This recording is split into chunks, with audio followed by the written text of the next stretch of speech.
Welcome to பிரயாகும் பசியும். இன்னைக்கு நம்ம வந்திருக்கிறது பெசன்ட் நகர்ல இருக்க ஃபிஷ் ஷாப் பவன் சி கார்னர்.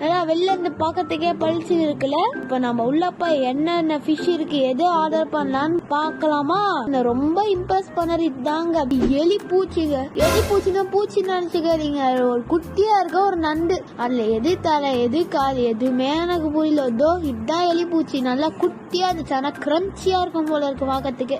என்னென்னலாம் ஆர்டர் பண்ணணும்னு சொல்லட்டுமா? நான் ஃபர்ஸ்ட் ஆர்டர் பண்ணினேன் ஸ்குவிட், அதுக்கப்புறம் பிரான், ஏரி வவ்வால், கடல் வவ்வால், அதுக்கப்புறம் எலி பூச்சி. ஃபர்ஸ்ட் எங்களுக்கு கடம்பா கொடுத்துட்டாங்க. பாக்கிறதுக்கு ஜூசியா ரப்பர் மாதிரி இருந்துச்சு. ஆர்டர் பண்ணி இந்த பிராணம் வந்துருச்சு. இதுவும் அதே மசாலாவோட நல்ல டேஸ்ட்ல ஜூசியா சூடா இருந்துச்சு, வாயிலே வைக்க முடியல. அது சாப்பிட்டு இருக்கும் போது கடல் வவ்வால் கொண்டு வந்துட்டாங்க. கடல் வவ்வால் நல்லா வெள்ளையா நல்லா பளிச்சுன்னு இருக்கு, நல்ல ஃப்ரைடா இருக்கு. அது மசாலா நல்லா போட்டிருக்காங்க. நம்ம டேஸ்ட் பண்ணி பாத்துருவோமா? இந்த ஃபிஷ் ரொம்ப நல்ல சூடா டேஸ்டியா ஃபேண்டாஸ்டிக்கா இருக்கு. இதை சாப்பிட்டதுக்கு அப்புறம் பெசன்ட் நகருக்கு வந்து ஃபிஷ் சாப்பிடுற அந்த ஃபீலே தெரியுது. பெசன்ட் நகர் மசாலா தான். ஏரி வவ்வால் கொண்டு வந்துட்டாங்க. இது வந்து கொஞ்சம் உள்ள கலர் வேற மாதிரி இருக்கு, கொஞ்சம் குத்தி கொஞ்சம் நல்லா பெருசா இருக்கு.